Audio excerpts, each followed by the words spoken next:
விக்னேஸ்வராய நமக. மம குலதேவதாமணியப்ப சுவாமியே நமக. பேரன்புமிக்க 360 டிவி சேனல் நேயர்களுக்கு ஜோதிடர் எம் முத்துச்சாமியின் இனிய வணக்கங்கள். விவேகமும் ஆற்றலும் மிக்க மேசராசி அன்பர்களே, உங்களுக்கு இந்த வாரம் நிகழும் மங்களகரமான ஸ்ரீ சோபகிருது வருடம் மாசி மாதம் 6ஆம் தேதி முதல் 12ஆம் தேதி வரை, அதாவது 18/2/2024 முதல் 24/2/2024 வரையான இந்த வாரத்திற்கான பலாபலன்கள். முதல்ல கிரக அமைப்புகள். அதன்படி மேசராசி என்பதே உங்கள் ராசியிலே குரு பகவானும் உங்கள் ராசிக்கு 2, 3, 4 ஆகிய 5 ஆகிய இடங்களிலே சந்திர பகவான் இந்த வாரம் முழுவதும் பயணிக்க காத்திருக்கின்றார். உங்கள் ராசிக்கு 6ஆம் இடத்திலே கேது பகவானும் 10ஆம் இடத்திலே செவ்வாய் பகவானும் சுக்கிர பகவானும் லாபஸ்தானத்திலே சனி பகவானும் விரயஸ்தானத்திலே ராகு பகவானும் அமர்ந்திருக்கிறார்கள். இதுதான் இந்த வாரத்திற்கான கிரக அமைப்புகள். நாளும் கோளும் நமக்கு நன்மை செய்ய வேண்டும் என்ற அடிப்படை விதியின்படி இந்த வாரத்தில் ஒவ்வொரு நாளும் நமக்கு எப்படி இருக்குது அப்படின்னு பார்க்குறப்ப இந்த வாரத்தில் ஒரு மகிழ்ச்சியான செய்தி. இந்த வாரத்தில் உங்களுக்கு சந்திராசிரமமோ வேதையோ கிடையாது. அதுதான் ரொம்ப விசேஷமான அமைப்புகள்.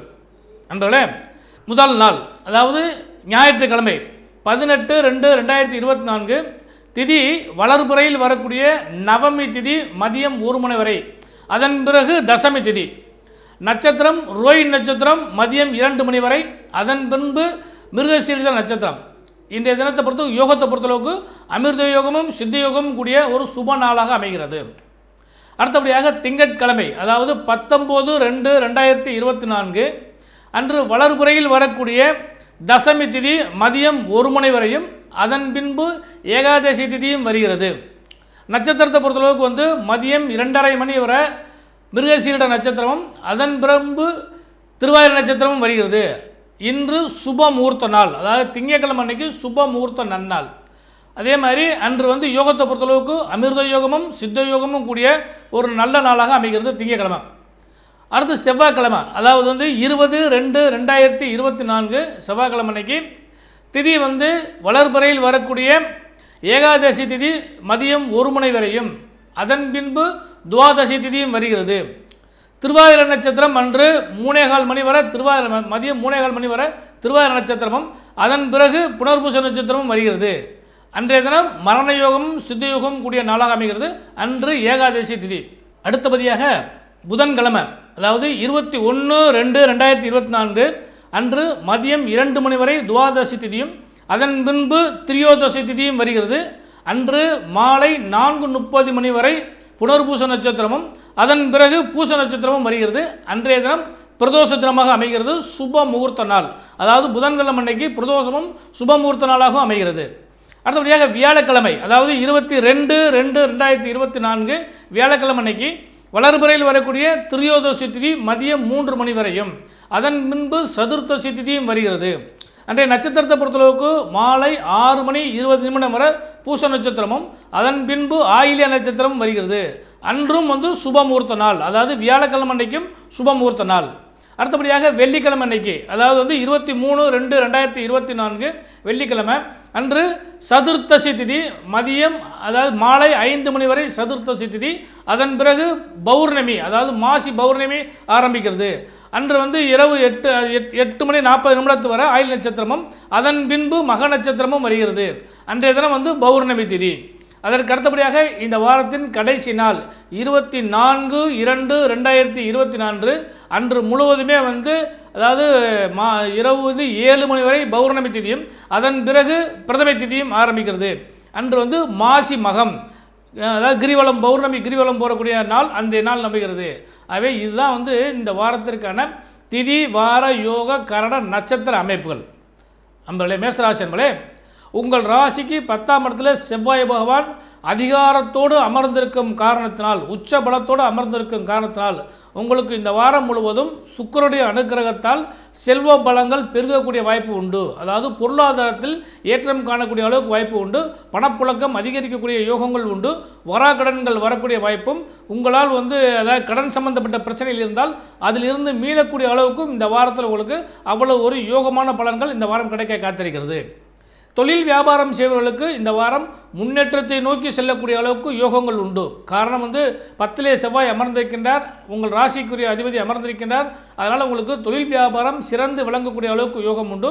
அதே நேரத்தில் உங்களுக்கு புது முயற்சிகள் செய்வதற்கான வாய்ப்புகளும், அல்லது இந்த இதை நல்லா இம்ப்ரூவ் பண்ணணும் அப்படிங்கிற மாதிரி நினச்சிருந்தீங்கன்னால் அதற்கான வாய்ப்புகள் தொழில் வியாபாரம் சம்பந்தப்பட்டவங்களுக்கு சுபமான யோகங்களை தருவதற்கான வாய்ப்புகள் நிச்சயமாக உண்டு. அடுத்து உத்தியோகஸ்தர்களை பொறுத்தளவுக்கு இந்த வாரம் ஒரு நல்ல வாரமாக அமையக்கூடிய வாய்ப்பு உண்டு. ஏன்னா சூரியன் லாபஸ்தானத்தில் அமர்ந்திருக்கக்கூடிய காரணத்தினாலும் சனியோட சேர்ந்திருக்கக்கூடிய காரணத்தினாலும் உத்தியோகஸ்தர்களுக்கு, குறிப்பாக ராஜ உத்தியோகம் செய்வர்களுக்கு இந்த வாரம் கொஞ்சம் ஒர்க் ப்ரெஷர் ஜாஸ்தியாக இருந்தாலுமே லாபமும் யோகமும் பெறக்கூடிய வாரமாக இந்த வாரம் உங்களுக்கு உத்தியோகஸ்தர்களுக்கு அமைய காத்திருக்கிறது. அடுத்து சுபமங்கலத்தை பொறுத்தளவுக்கு இந்த வாரம் 3 நாட்கள் சுபமுகூர்த்த நாள். அதாவது நான் முதல் சொன்ன மாதிரி திங்கள், புதன், வியாழன் அந்த 3 நாட்களும் சுபமங்கலத்தை பேசுவதற்கும் உறுதி செய்வதற்கும் இறுதி செய்வதற்குமான ஒரு அருமையான வாரமாக இந்த வாரம் அமைகிறது. அதனால் இந்த வாரத்தை பொறுத்தளவுக்கு உங்களுக்கு சுபமங்கல செய்திகள் கிடைப்பதற்கு வாய்ப்புகள் உண்டு. மாணவர்களுக்கு யோக பலன்கள் கூடிய அருமையான வாரம் இந்த வாரம் அமைகிறது. ஏனென்றால் லாபஸ்தானத்திலே புத பகவான் அமர்ந்திருக்கின்றார், குரு பகவான் உங்கள் ராசியிலே அமர்ந்திருக்கின்றார். அது இனி வரும் காலகட்டங்களில் முழு ஆண்டு தேர்வு வரக்கூடிய காரணத்தினால உங்களுக்கு கல்வி யோகத்தை பொறுத்தளவுக்கு இந்த வாரம் ஒரு சிறந்த நற்பலனை தருவதற்கான வாய்ப்பு உண்டு. இதை நீங்கள் பயன்படுத்தினீங்கன்னா இனி வரக்கூடிய இந்த கல்வி ஆண்டில் சிறந்த மார்க் எடுக்கிறதுக்கான வாய்ப்பு நிச்சயமாக கிடைக்கும். அடுத்து கணவன் மனைவி, அதாவது பெண்களே உங்களுக்கு இந்த வட்டம் கணவன் மனைவி உறவு பலப்படும். இல்லங்களிலிருந்து ஏதாவது சுப செய்திகள் கிடைப்பதற்கான வாய்ப்புகள் உண்டு. அதுவும் குறிப்பாக சுபத்தை எதிர்பார்த்துக்கூடிய பெண்களுக்கு, அதாவது திருமணமாகாத பெண்களுக்கு சுப செய்திகள் கிடைப்பதற்கான வாய்ப்புகள் உண்டு. அதே மாதிரி வீடு, வண்டி, வாகன யோக சேர்க்கைகளை எதிர்பார்க்கக்கூடிய பெண்களுக்கும் ஒரு நல்ல பலன்கள் கிடைக்கும். இந்த வாரத்தில் சந்திரன் பகவான் உச்சமடையக்கூடிய காரணத்தினால உங்களுக்கு பொருளாதாரம் சிறப்பாக இருக்கும், தொழில் வியாபாரம் சிறப்பாக அமையக்கூடிய வாய்ப்பு உண்டு. இன்னும் சிறப்பாக குடும்ப நிலைகளிலேயே ஒரு ஏற்றத்தை காணக்கூடிய அளவுக்கு வாய்ப்புகள் உண்டு. அதாவது இதுவரை இருந்த சுணக்கங்கள் எல்லாம் மாறி இணக்கமான சூழ்நிலையும் நல்ல ஒரு லாபங்களும் கிடைக்கக்கூடிய அளவுக்கு பெண்களுக்கு இந்த வாரம் ஒரு சிறந்த நற்பலனை தரக்கூடிய வாரமாக இந்த வாரம் அமைய காத்திருக்கிறது. குறிப்பாக வெளியிடங்களுக்கு, அதாவது சுற்றுலா ஸ்தலங்களுக்கோ அல்லது ஆன்மீக ஸ்தலங்களுக்கோ செல்லக்கூடிய அளவுக்கு இந்த வாரத்தில் கொஞ்சம் யோக பலன்கள் கிடைக்கிறது. இந்த வாரத்தில் குழந்தைகளால் யோகமும் குழந்தைக்கு யோகமும் தரக்கூடிய ஒரு மங்களகரமான வாரமாக மேசராசி அன்பர்களுக்கு கிடைக்க காத்திருக்கிறது.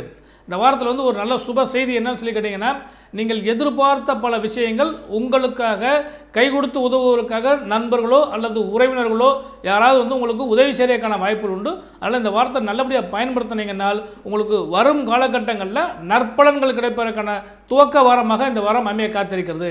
இந்த வாரத்தில் இதுவரை இருந்த சுணக்கங்கள்லாம் மாறக்கூடிய அளவுக்கும் யோகம் உங்களுக்கு கிடைச்சிருக்கு. இந்த வாரத்தில் நீங்கள் வழிபட வேண்டிய தெய்வம் அப்படின்னு சொல்லி பார்க்குறப்ப இந்த வாரத்தில் குறிப்பாக பிரதோஷம் வருகிறது. பிரதோஷத்தன்னைக்கு நந்தியம் பெருமானையும் சிவபெருமானையும் வழிபாடு பண்ணுங்கள். அதே போல் மாசி மகம் வருகிறது இல்லையா, பௌர்ணமி வருது இல்லையா, அந்த பௌர்ணமி இந்த வாரத்தில் 2 நாட்கள் வருகிறது. அந்த 2 நாளுமே நீங்கள் பௌர்ணமியில் அவரவருடைய இல்லத்து குலதெய்வத்தையும் முன்னோர்களையும் பெரியோர்களையும் வணங்கி ஆசீர்வாதம் பெற்றீங்கன்னா உங்களுக்கு நல்ல சுப பலன்கள் கிடைப்பதற்கான வாய்ப்பு உண்டு. பொதுவாக பௌர்ணமி தேதியில் அவருடைய குலசாமியை கும்பிட்றது ரொம்ப விசேஷம். அதுலேயும் ஒவ்வொருத்தவங்களுக்கு வீட்டு தெய்வம் இருக்கும். அந்த வீட்டு தெய்வங்களாம் வழிபாடு பண்ணிங்கன்னா கடன், நோய், வம்பு வழக்கு இவைகளெல்லாம் காணாமல் போகிற அளவுக்கு கூட யோக பலங்கள் உண்டு. ஏன்னா சூரிய பகவான் உங்களுக்கு 5ஆம் இடத்து அதிபதி, அவர் புத்திரகாரகன், அவரே அந்த இடத்த பார்க்கறதுனால சுப செய்திகளும் மங்கள செய்திகளும் இந்த வாரத்தில் மேசராசி என்பவர்களுக்கு நிறைய கிடைக்க காத்திருக்கிறது. இவற்றெல்லாம் பயன்படுத்தி இந்த வாரத்தை சுபமான இனிய நல்ல வாரமாக மாற்றிக்கொள்ளுங்கள். அதாவது பொதுவாக பொறுத்தளவு பார்த்திங்கன்னா சில வாரங்களை பொறுத்தளவுக்கு கொஞ்சம் சிரமங்கள் ஏற்படுத்துறதுக்கான வாய்ப்பு உண்டு. ஆனால் இந்த வாரத்தில் உங்களுக்கு சந்திராசமம், வேதை இதெல்லாம் இல்லை. அது ஒரு சுபமான செய்தி. ரெண்டாவது சந்திரன், மனோகரனாகிய சந்திரன் 4ஆம் இடத்து அதிபதி, அவர் 2ஆம் இடத்துல உச்சம் பெறும்போது பணம் நிறைய புழங்கக்கூடிய அளவுக்கு வாய்ப்பு உண்டு. குடும்ப ஒற்றுமைகள் கிடைப்பதற்கு வாய்ப்புகள் உண்டு. இதுவரை இருந்த சுரக்கங்கள்லாம் மாறி நல்ல சுப நிலைகள் அடைவதற்கான வாய்ப்புகள் உண்டு. கலைத்துறை மற்றும் வந்து கணிதத்துறையில் இருக்கிறவங்களுக்கெல்லாம் இந்த வாரம் வந்து ஒரு பெரிய அளவுக்கு வாய்ப்புகள் கிடைக்கிறதுக்கான யோகங்கள் உண்டு. குறிப்பாக இந்த விளையாட்டுத்துறை இருக்கவங்களுக்கு வந்து இன்னும் ஒரு அதிகமான ஒரு பலன்கள் கிடைக்கும். ஏன்னா 12ஆம் இடத்துல ராகுவுக்கு வந்ததுனால விளையாட்டுத்துறை சார்ந்தவங்களுக்கு ஒரு வெற்றி கிடைப்பதற்கான வாய்ப்பு. பொதுவாக வந்து இந்த கலைத்துறை சொல்கிறதுக்கு வந்து செவ்வாயும் சுக்கிரனும் இணைந்திருக்கிறனால தான் அந்த பலன்கள் இன்னும் அதிகரிக்கிற அளவுக்கு வாய்ப்பு உண்டு. இதெல்லாம் விட யோகம் என்னன்னு சொல்லி கேட்டிங்கன்னா, உங்கள் ராசிநாதனாகிய செவ்வாய் பகவான் உங்கள் ராசியை பார்த்து கொண்டே இருக்கின்றார். அதாவது ஒரு கிரகம் தன் வீட்டை பார்ப்பது சிறப்பு என்ற அடிப்படையிலே செவ்வாய் பகவானுடைய பார்வை முழுமையாக மேசராசியை பார்த்து கொண்டே இருக்கும் காரணத்தினாலும் உங்களுக்கு லாபாதிபதியாக சனி பகவான் லாபஸ்தானத்திலே அமர்ந்து உங்கள் ராசியை பார்த்து கொண்டிருக்கும் காரணத்தினாலும் மேசராசி என்பவர்களுக்கு இந்த வாரம் முழுவதுமே ஒரு சிறந்த நற்பலன்கள் கிடைப்பதற்கான வாய்ப்பு நிச்சயமாக உண்டு. ஆகவே இந்த லாபத்தை பயன்படுத்தி இந்த வாரத்தை சுபமான வாரமாக மாற்றிக்கொள்ளுங்கள். ஜோதிடரின் இனிய நல்வாழ்த்துக்கள்.